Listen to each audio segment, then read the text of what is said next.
안녕하세요. 물류TV 백소라 교수입니다. 여러분들 잘 지내고 계시죠?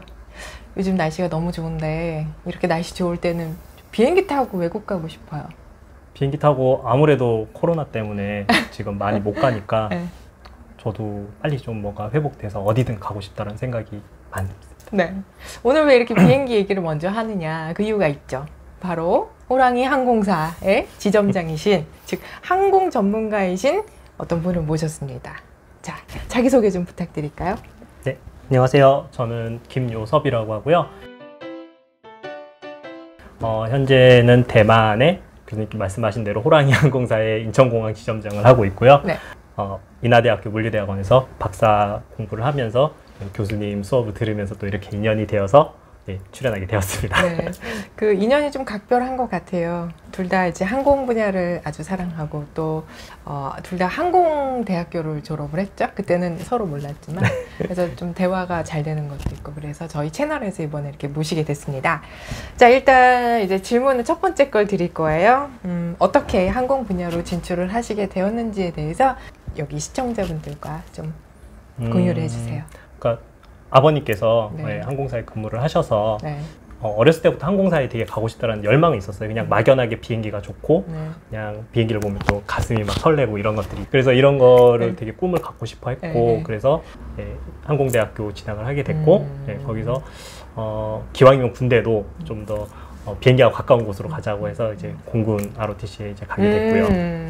그래서 나와서 현재는 이제 조업사를 거쳐서 제가 일하는 항공사의 지점장을 지금 하고 있고, 저는 원래 여객 분야를 공부를 좀 했었는데, 네, 여객 네. 분야에서 커리어를 쌓았는데, 코로나 이후에 항공 화물 분야가 앞으로는 더 어떤 여객도 마찬가지로 뭔가 각광을 받고 맞아요. 미래를 준비 좀 해야겠다는 생각이 들어서 인하대 물류대학원에 가게 됐습니다. 비행기가 날개 하나로만 이륙하는 건 아니잖아요. 네, 그래서 네. 두 날개로 이륙하듯이 네. 마찬가지로 그러니까 항공에 있어서 여객과 화물은 두 개 다 또 동일한 가치를 갖고 있고 두 개 다 공부하고 커리어를 쌓아갈 만한 충분한 가치가 있다고 생각이 들더라고요. 맞아요. 정말 좋은 말씀 해주셨고, 아까 방금 말씀을 하셨는데 조업사에서 항공물류를 시작했다, 이런 항공을 시작했다 이렇게 말씀을 해주셨던 것 같아요. 네. 그 이력에 대해서 좀 알려주시면 좋겠어요. 저는 항공사를 조금 가고 싶었는데 네. 되게 쉽게 저한테는 허락이 안 되더라고요. 그러다가 꼭 우리가 대학교를 갈 때 서울대나 연고대를 갈 때 꼭 수능을 봐서 가는 방법도 있지만은 편입을 통해서 가는 방법도 있잖아요. 그래서 마찬가지로 조업사에서 경력을 쌓아서 항공사로 조금 점프업을 하고 해야겠다라는 생각이 들더라고요. 그래서 이제 좀 늦은 나이에 조업사 문을 조금 두드렸는데 쉽게 저한테는 조업사도 나이가 조금 제가 늦은 편이어서 쉽게 허락이 안 되더라고요. 그러던 차에 제가 이제 멘토를 구하고 저의 인생을 조금 결정해 주신 선생님께서 제주공항에 서 경력을 쌓아서 인천으로 다시 오자라는 그런 어떤 플랜을 조금 만들어 주셔서, 그래서 인천이 아닌 저는 이제 제주공항에서 경쟁률이 그나마 조금 낮았던 제주공항에서 시작을 했고요. 그러다가 이제 그 경력을 바탕으로 인천공항으로 오게 됐고, 그러다 보니까 항공사로 갈 수 있는 기회가 또 생겨서 지금까지 오게 되었습니다. 지금 제가 여기서 지금 두 가지 질문 드리고 싶은 게 있는데, 첫 번째는 조업사를 지금 말씀을 하셨는데 대부분은 지금 조업사를 모르실 것 같아요. 그래서 항공사와 조업사의 차이가 무엇이냐라는 그 질문을 드리고 싶고, 그리고 이제 두 번째로는 항공대를 졸업을 하셨잖아요. 근데 항공사에 취업하는 게 힘들었다 그런 말씀을 하셨는데, 그런 현실적인 이슈 그것도 좀 말씀해 주시면 좋을 것 같아요. 저희 모르는 분들이 그냥 아무런 어떤 항공에 대한 어떤 이런 분야에 대해서 모르시는 분들이 봤을 때는 똑같은 유니폼을 입고 똑같이 공항에 근무를 하고 똑같은 업무를 하는 것처럼 보이는데 두 개는 조금 엄연히 좀 다른 분야기는 해요. 다른 직군이기는 해요.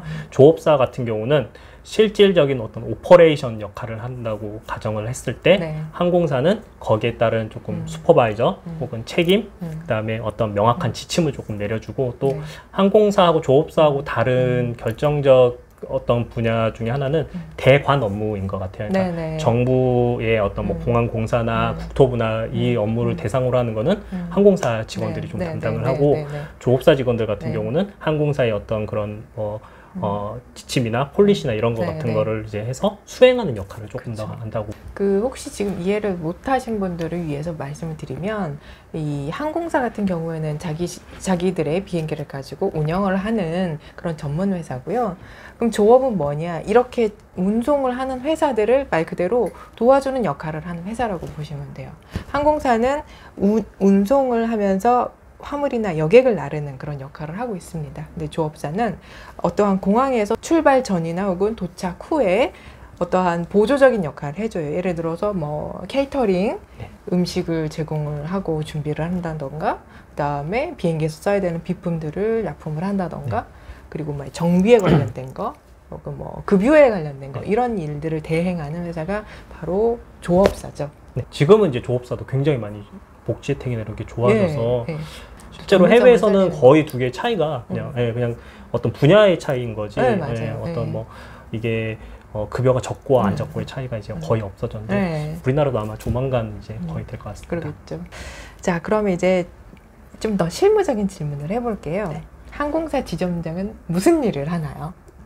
항공사 지점장은 항공기가 출발부터 도착할 때까지의 모든 과정을 책임지는 어떤 최종적인 역할이라고, 어떻게 보면 게임으로 치면 뭐 끝판왕? 책임지는 끝판왕? 어깨가 무거울게. 책임감이 좀 아무래도 많죠. 그래서 승객이 이제 카운터에 왔을 때부터 뭐 예를 들어 이 승객이 뭔가 이 물건을 가지고 가는데 이게 가져가도 되는지 뭐 안 되는지 이런 것들을 판단하기 어려운 경우들이 있거든요. 그럴 때는 항공사 지점장이나 혹은 항공사 스태프들이 이런 거는 뭐 확인도 해보고 직접 얘기도 해주고, 또 간혹 가다가 지금 같은 경우 이제 뭐 태풍이 오거나 혹은 날씨가 안 좋았을 때, 혹은 뭐 이제 뭐 장마 때 비가 너무 많이 오거나 혹은 뭐 번개가 뭐 많이 쳐서 기상이 되게 안 좋을 때, 항공기가 결항되거나 지연될 때, 이럴 때 같은 경우 직접 항공기에 뭐 그 다음 편을 알아본다든지 혹은 뭐 환불을 절차를 해준다든지 이런 어떤 지침들을 내려주는 역할을 하고 있습니다. 직접 다 할 수는 없으니까 지침을 주고 하도록. 그래서 조업사 직원분들한테 이런 걸 주고 조업사 직원분들이 하고 있고요. 그럼 그런 결정을 하는데 애매한 경우가 되게 많을 것 같아요.